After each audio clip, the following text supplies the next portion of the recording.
Halo semua, kembali lagi di Kaya Podcast Pidin. Apa kabar semuanya? Semoga dalam keadaan sehat walafiat.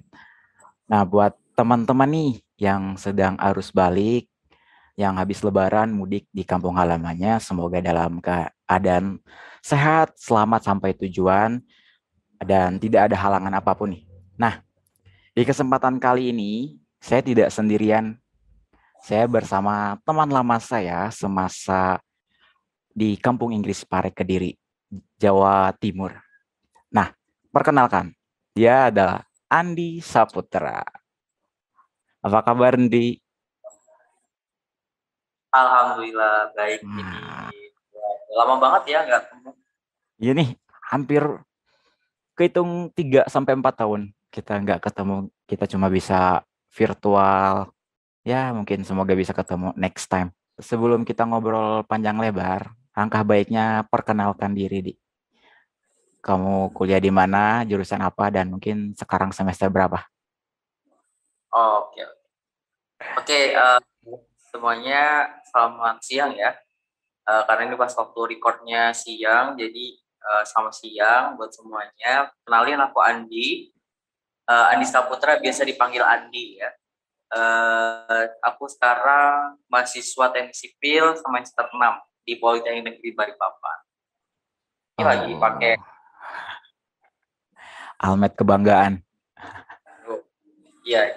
Oh ya, sekarang semester 6. Berarti kamu angkatan berapa di SMA? 2000. Oh, untuk SMA-nya lulus 2017. Tapi masuk kuliahnya 2019. Oh, berarti gap year 2 tahun ya? Benar.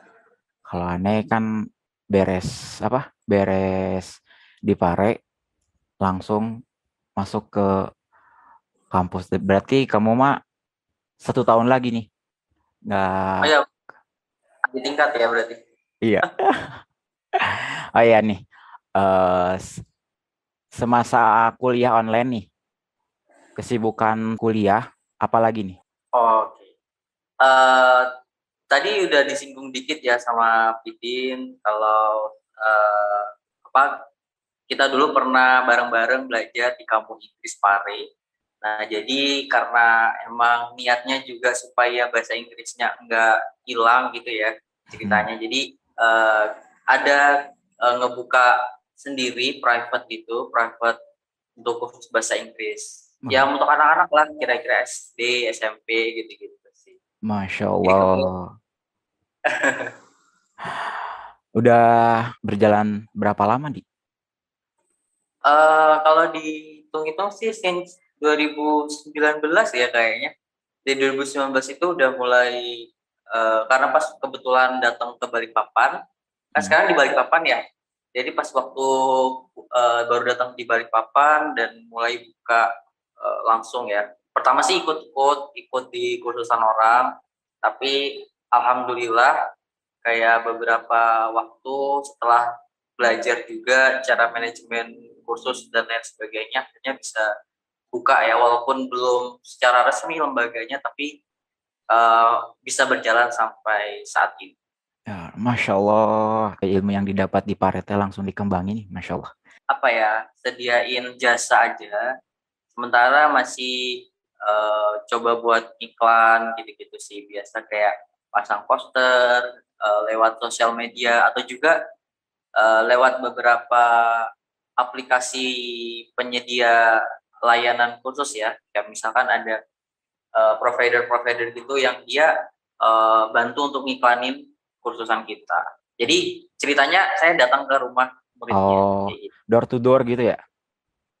Benar. Ah, ah, Masya Allah, jadi bermanfaat. Kalau aneh juga sih pernah buka les-lesan, ya itu se sedapatnya aja sih. Apa sedapat aja tuh kayak ilmu yang didapat sedikit lah di Pare, saya kembangin di Bandung.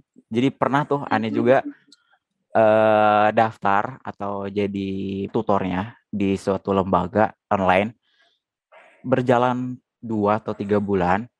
Nah itu lumayan, lumayan apa namanya ilmu yang didapat tuh Lumayan. bisa di-share-share lagi. Dan Oh, pernah pernah berani berani di kontrakan sendiri tuh buka buka les-lesan.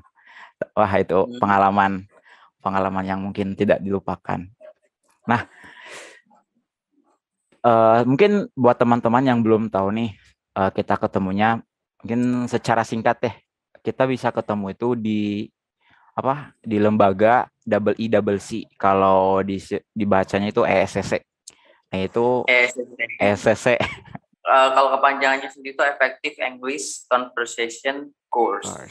Nah, itu salah satu anak cabang pertama dari BEC. Nah, buat kalian nih yang ingin atau mau jalan-jalan atau ya mau kursus di Kampung Inggris Pare, kalian bisa cari alamatnya EECC di di website. Buat kalian yang mau penasaran dan mau belajar, silahkan. Itu salah satu rekomendasi buat kalian yang ingin fokus belajar bahasa Inggris. Benar-benar. Karena waktu itu kita juga kayaknya belajar benar-benar basic banget ya dari nol. Dari yang mulai 1, 2, 3, A, B, C, D gitu-gitu ya. Ya, apalagi aneh nih. Yang benar-benar dari SMA tuh benci bahasa Inggris, masuk ke Kampung Inggris tuh kayak, oh ini ya, belajar dari awal banget gitu. Jadi yang tadinya benci tiba-tiba suka dan gak kepikiran malah jadi tutor tuh. Jadi bahasa Inggris di Pare itu ya hampir 90% lah buat kalian yang benci bisa jadi suka ke bahasa Inggris. Benar-benar. Karena emang metode yang dipakai juga kerasa fun gitu ya. Kayak mereka tuh bisa ngebuat orang-orang yang emang dulunya itu nggak suka bahasa Inggris atau bahkan kita nggak ada basic tuh bisa dapet gitu loh. Kayak benar. Oh, gue suka nih gitu, tertarik nih gitu-gitu. Suasananya, tetangga-tetangganya atau orang-orangnya juga humble ya. Orang-orang yang pengen belajar tuh direspon baik. Mau di warung, di tempat jualan-jualan tertentu, yang penjualnya juga ngerespon baik. Ada yang beli pakai bahasa Inggris, masyarakatnya pakai bahasa Inggris. Ya cukuplah untuk belajar. Bener-bener itu enjoy gitu ya. Real Kampung Inggris ya. Ya benar. Nah, kalau bisa dibilang mah, katanya ya, pernah aneh dengar tuh di Kampung Inggris tuh, kalau kita benar-benar fokus di Kampung Inggris selama, kalau di BSC tuh sampai lulusnya tingkat apa 9 bulan. 9 bulan itu ibaratkan 4 tingkat atau 8 semesternya di kampus sampai lulus. Katanya, tapi ya mungkin itu Andi sendiri kan yang tahu. Kalau aneh sih kan baru kelas 1 yang nggak jadi ke BS. Mungkin mau share dikit kali ya. Soal yang katanya orang-orang bilang tuh, ya bisa dibilang iya juga sebenarnya, tapi nggak yang jadi garansi juga, maksudnya nggak 100% mutlak gitu. Tapi karena emang di BSC itu dengan 9 bulan ya, kita tuh dia termasuk ada program di 3 bulan terakhir yang dinamakan mastering system.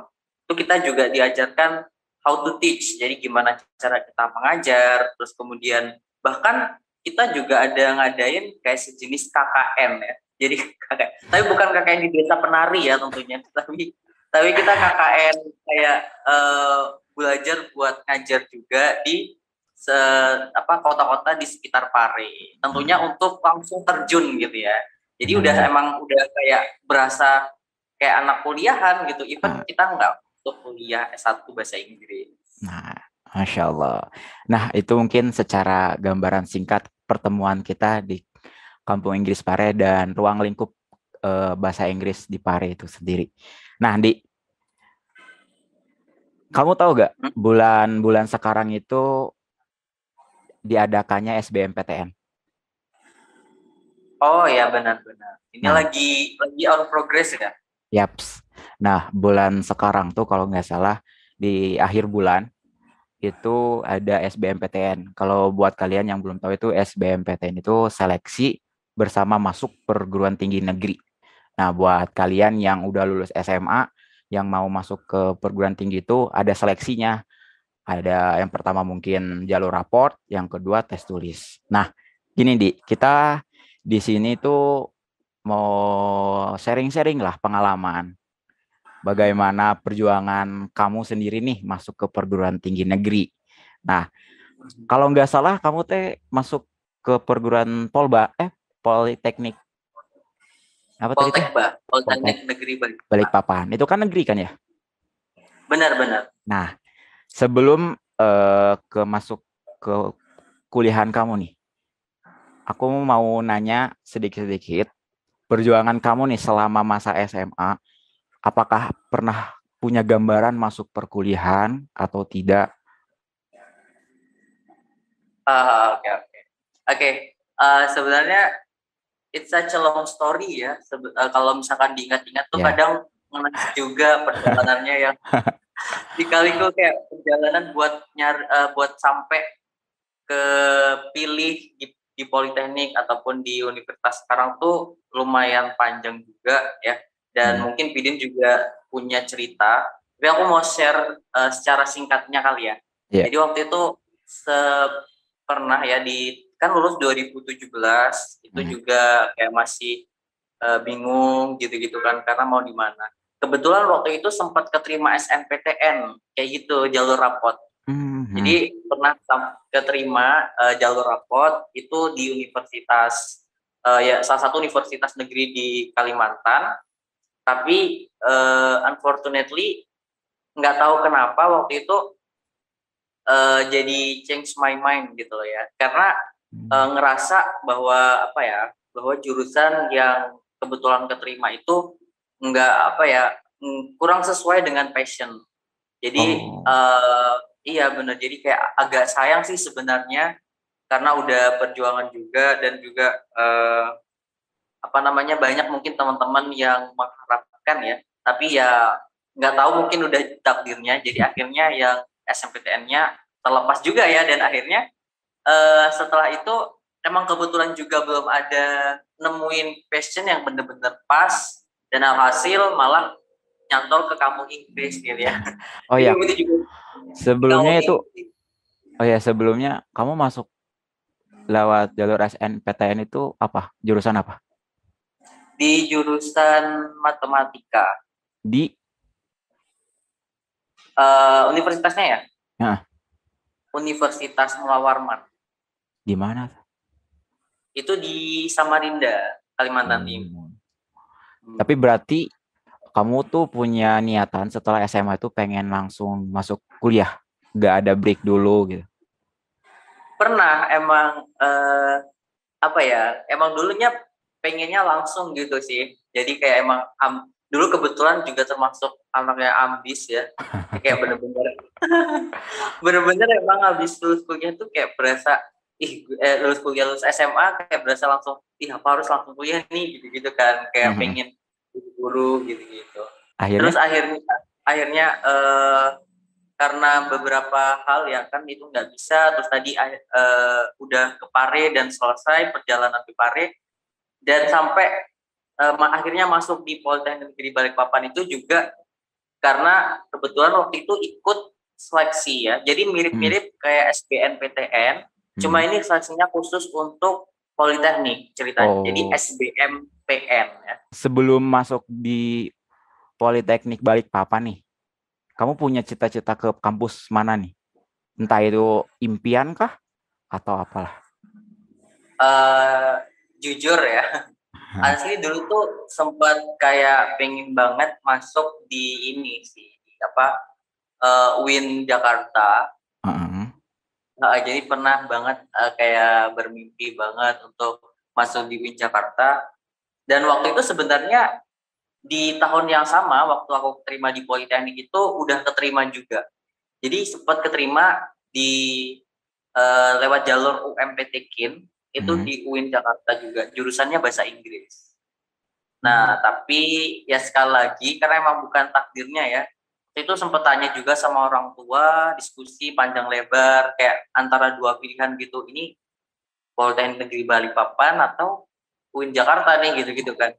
Oh, Nah, alhasil orang tua bilang cari aja yang dekat gitu karena tentunya apa ya mungkin lebih ekonomis ya karena tidak hmm. perlu kita mikirin lagi untuk biaya kos, biaya makan segala macam.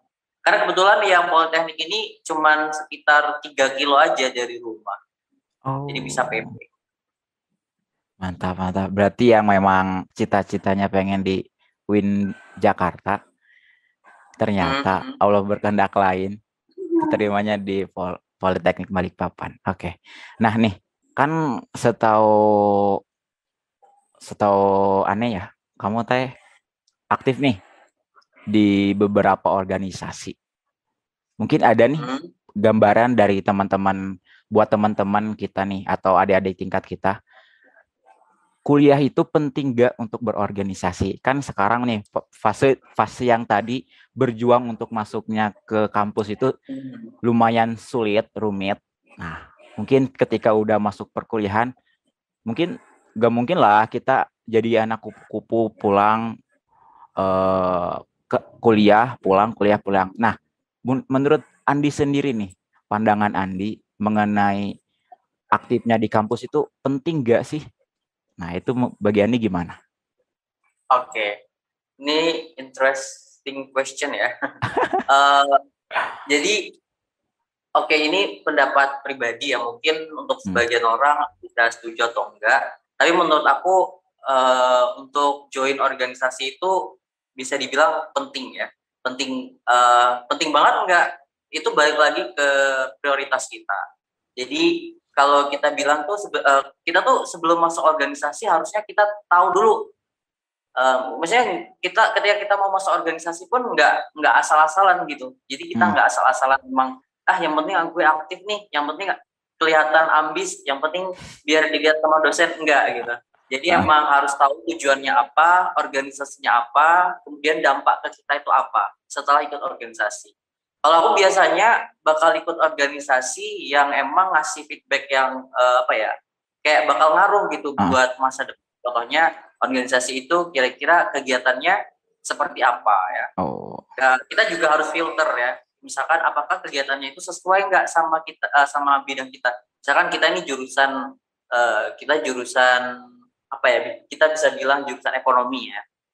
Jurusan hmm. ekonomi ternyata organisasinya itu nggak terlalu ngaruh. Misalkan kayak organisasinya pecinta alam kayak gitu. Misalkan ya, misalkan. Hmm. Nah, itu kan boleh, bukan bukan berarti nggak boleh terus ikut organisasi itu, tapi kita harus lihat dulu nih organisasi yang ada feedbacknya lebih besar itu yang mana kayak gitu. Yang lebih Nah, diprioritaskan. benar.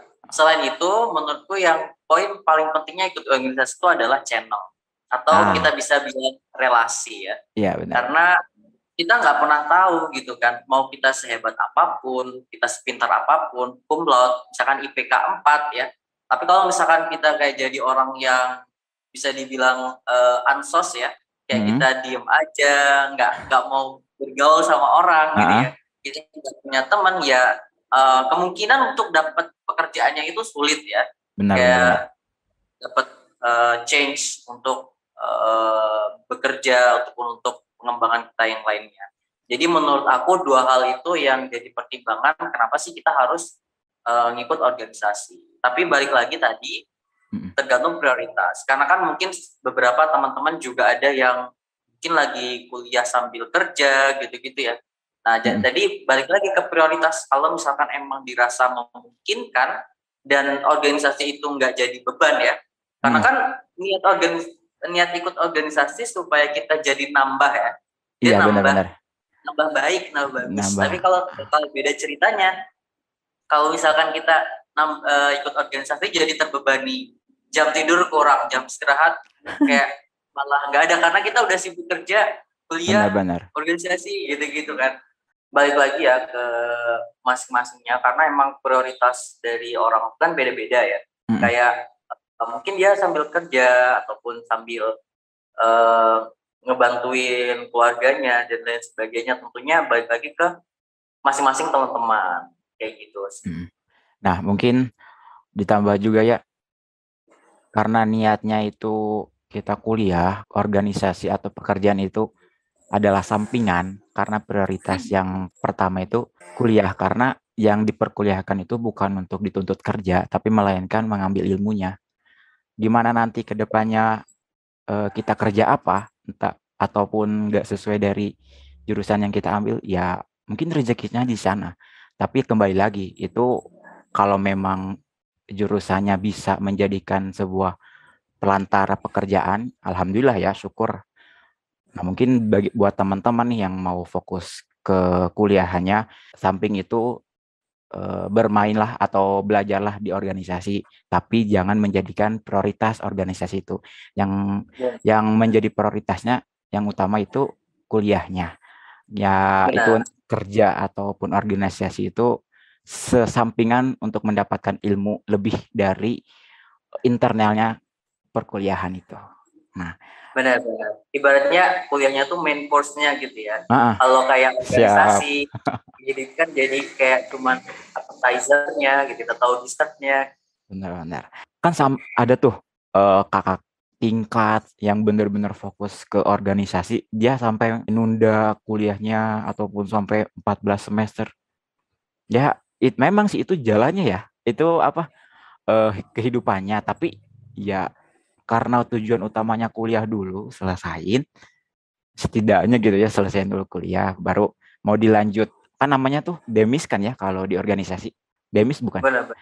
Kan demis Jadi kan bisa mau ikut lagi ataupun tersama itu mah bebas. Yang penting kuliahnya udah selesai gitu kan. Gak malu, benar. gak malu ditanya nanti semester berapa. Ah ya, Pertanyaan lebaran banget ya. wah bener. Oh ya nih, kamu di kampus ikut organisasi berapa nih? Untuk organisasi internal sendiri di kampus tuh aku ada ikut satu aja ya, namanya Students of English Community. Jadi Hmm. emang organisasi basis bahasa Inggris juga ya, which is emang termasuk salah satu yang aku geluti di bidang bahasa Inggris. Tapi untuk di eksternalnya aku ada beberapa organisasi, kayak misalkan di aku join forum duta anti narkoba Kota Masya Balikpapan. Allah. Itu di Terus eksternal ya? benar, ada juga Balikpapan Youth Spirit ya, organisasi juga eksternal untuk pemuda-pemuda yang ada di Balikpapan. Masya Allah. Karena emang gini sih Pidin, apa ya? Balik lagi sama yang aku bilang tadi adalah kita ikut organisasi itu kan yang pertama adalah melihat seberapa besar nih feedbacknya yang bakal kita dapat dari organisasi itu, yang memang seharusnya sepadan gitu ya dengan waktu yang udah kita luangin gitu. Kalau Mm-mm. misalkan kita luangin waktu yang banyak tapi kita nggak dapet apa ya, something new atau something Mm-mm. good, ya maka jadinya useless gitu ya. Oke, kita dapat teman banyak, tapi apakah teman banyak itu bakal ngaruh That's ngaruh right. banget masa depan Benar, kita ke depan gitu benar. ya, kalau baca gitu ya. Jadi emang better kita emang harus filter ya, benar-benar masuk organisasi yang berkualitas dan juga ngasih feedback. Dan tentunya kalau misalkan contohnya buat aku yang emang sambil kerja, itu bisa juga cari organisasi yang emang fleksibilitasnya lebih tinggi. Misalkan contohnya nih kayak di aku waktu aku join di Balikpapan Youth Spirit dan Forum Duta Anti Narkoba itu, emang nggak mengharuskan aku buat selalu apa ya, selalu stay ya. Maksudnya kontribusinya itu nggak yang harus aku ada gitu loh, aku ada di tempat, tapi bisa juga via hal-hal lain, misalkan sumbang pikiran, karena kita juga ada grup ya, kita bisa sumbang pikiran, kemudian kita bisa kontribusi di hal-hal yang bermanfaat yang emang bisa dilakukan secara remote gitu ya dari Benar. grup.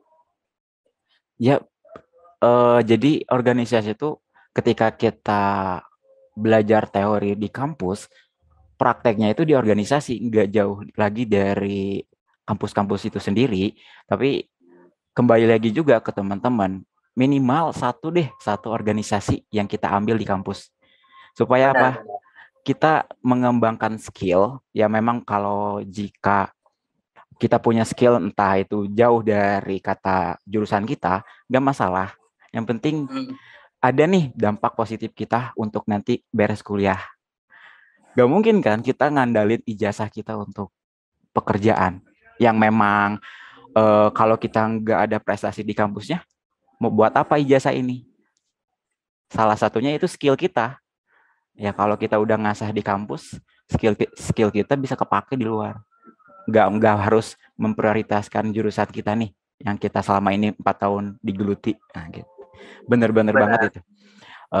Minimal satu deh buat teman-teman nih yang mau masuk terjun ke dunia perkuliahan, setidaknya kalian ambil deh minimal satu organisasi yang benar-benar itu skill kalian atau ngejurus ke jurusan kalian sendiri itu.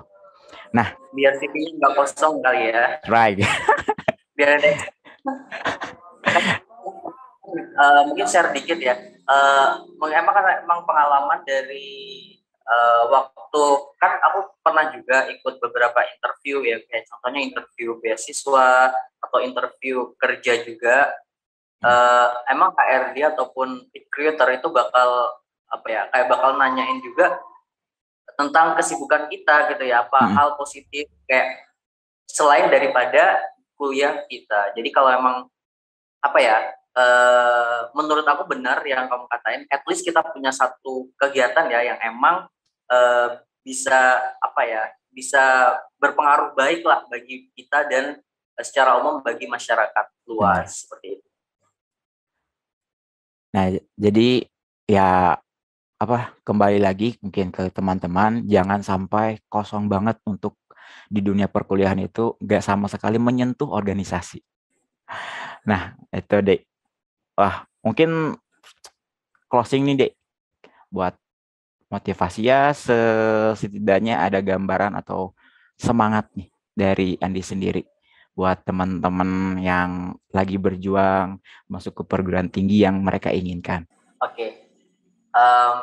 Mungkin ini lebih apa ya, dari pengalaman juga.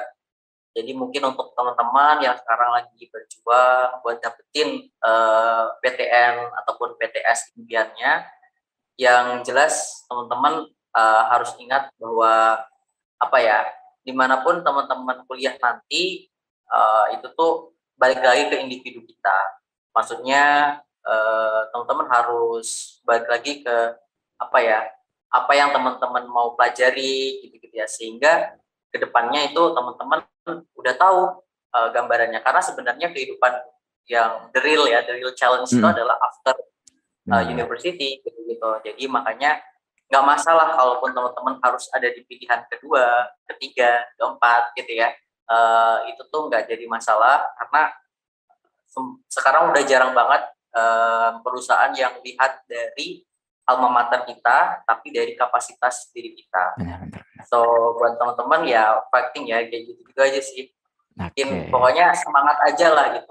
Tapi bukan mau ngedowning gitu ya, maksudnya bukan terus teman-teman yang lagi ngegapai terus jadinya jangan sampai gitu-gitu ya. Maksudnya udah santai-santai enggak, tapi tetap berjuang. Tapi kalaupun teman-teman nggak dapet, ya nggak masalah gitu.